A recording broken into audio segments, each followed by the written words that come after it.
Good morning everyone. आज हम class 4 का फर्स्ट लेसन हिंदी फर्स्ट का भाषा और व्याकरण पढ़ेंगे।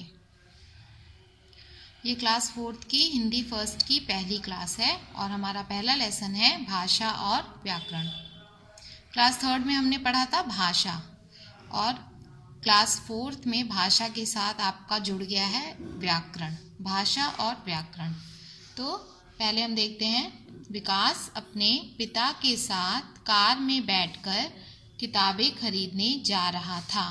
रास्ते में उसने देखा कि पिता ने अचानक गाड़ी रोक दी और सड़क की पटरी पर खड़े लोग सड़क पार करने लगे।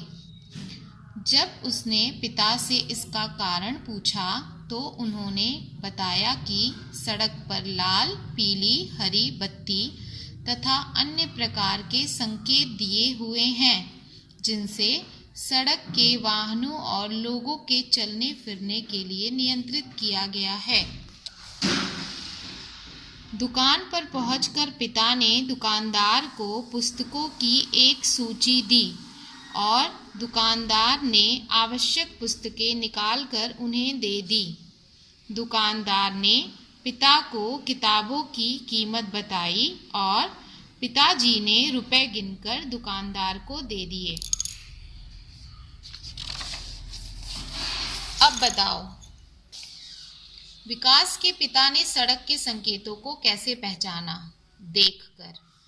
पिता ने किताबों के नाम कैसे बताए? लिखकर। दुकानदार ने किताबों के नाम कैसे जाने? पढ़कर। दुकानदार ने किताबों की कीमत कैसे बताई? बोलकर। पिता ने कीमत कैसे जानी? सुनकर। इस प्रकार लोग लिखकर, पढ़कर, बोलकर, संकेतों को देखकर व सुनकर दूसरों की बातों को समझते हैं तथा उनका उत्तर देते हैं। अपने विचारों के इस आदान प्रदान के साधन को भाषा कहते हैं। सड़क के तथा अन्य प्रकार के संकेत समझने के लिए हमें विशेष प्रशिक्षण की आवश्यकता होती है। जैसे जो लोग सुन नहीं सकते उन्हें हाथों से संकेत करके बात समझाई जाती है और जो देख नहीं सकते उनके लिए विशेष प्रकार के संकेत बिंदुओं के रूप में भाषा है। इसे ब्रेल लिपि कहा जाता है। तो भाषा वह साधन है जिसके द्वारा हम अपने विचार दूसरों तक पहुंचा सकें और दूसरों के विचारों को जान सकें। तो अभी तक आपने भाषा के बारे में इस उदाहरण के माध्यम से देखा कि किस तरीके से लोग अपनी बातों को अभिव्यक्त करते हैं। कुछ लोग बोलकर, जो बोल नहीं सकते हैं वो संकेतों के माध्यम से, और जो देख नहीं सकते हैं वो ब्रेल लिपि के माध्यम से अपने विचारों को अभिव्यक्त करते हैं। तो भाषा वह साधन है जिसके द्वारा हम अपने विचार दूसरों तक पहुंचा सकें और दूसरों के विचारों को जान सकें। इसे भाषा कहते हैं। यानी अगर भाषा नहीं होगी तो हम अपने विचारों की अभिव्यक्ति नहीं कर सकेंगे। आपके सामने इसीलिए ये उदाहरण हर तरह से दिया गया है कि देखकर, लिखकर, पढ़कर, बोलकर, सुनकर, इन सभी माध्यमों से हम अपने विचारों की अभिव्यक्ति करते हैं, जो कि भाषा में आता है। तो भाषा वह साधन है जिसके द्वारा हम अपने विचार दूसरों तक पहुंचा सकें और दूसरों के विचारों को जान सकें। उसका माध्यम कुछ भी हो सकता है। अगर आप बोलने की क्षमता है आपके अंदर, आप बोल सकते हो, आप देख सकते हो और आप लिख सकते हो। जो देख नहीं सकते हैं उनके लिए भी अलग तरीके से अभिव्यक्ति के साधन है। जो बोल नहीं सकते उनकी भी अभिव्यक्ति का साधन अलग है। लेकिन हर किसी को भाषा का किसी न किसी प्रकार से प्रयोग करना पड़ता है।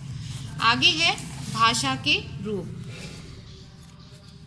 जब बच्चा छोटा होता है तो अपने माता पिता और आसपास रहने वाले लोगों की बातों से बोलना सीखता है। यह भाषा का मौखिक रूप है। जब बच्चा थोड़ा बड़ा हो जाता है तथा लिखना और पढ़ना सीखता है, वह पुस्तकें, समाचार पत्र आदि पढ़कर अपना ज्ञान बढ़ाता है। ये भाषा का लिखित रूप है। इस प्रकार से भाषा के हमारे सामने दो रूप हैं, मौखिक भाषा और लिखित भाषा। यानी बोलकर और लिखकर हम अपने विचारों की अभिव्यक्ति करते हैं, उसे भाषा कहते हैं। भाषा के दो रूपों में आपके सामने है। फर्स्ट है मौखिक भाषा। मुंह से बोलकर कही गई और कानों से सुनकर ग्रहण की गई बातें मौखिक भाषा के अंतर्गत आती है।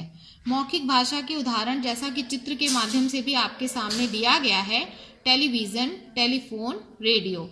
यानी हम जो बातें कहते हैं और जो हम सुनते हैं ये सारी मौखिक भाषा कहलाती है। चित्र के माध्यम से आपके सामने बताया गया और इनके नाम भी दिए गए हैं, टेलीविज़न, टेलीफोन और रेडियो। दूसरा है हमारे सामने लिखित भाषा। जब किन्हीं लिखे हुए संकेतों अथवा चिन्हों को समझकर अथवा लिखकर हम अपनी बात समझाते हैं तो वहाँ भाषा का लिखित रूप होता है। लिखित भाषा के उदाहरण हैं, यानी लिखकर संकेतों द्वारा, चिन्हों द्वारा हम अपनी बात को अगर सामने वाले को समझा रहे हैं, वे भाषा का लिखित रूप है। आपके सामने इसके चित्र दिए गए हैं, समाचार पत्र, किताबें, मोबाइल, SMS आदि। तो इस प्रकार से भाषा के हमारे सामने दो रूप हैं, लिखित भाषा और मौखिक भाषा। तो अभी आप जितना मैंने अभी इसे पढ़ाया है, आप इसे एक बार दोहराएंगे और उसके बाद मैं आगे बताऊंगी कि इसमें आपको आगे क्या करना है। Thank you.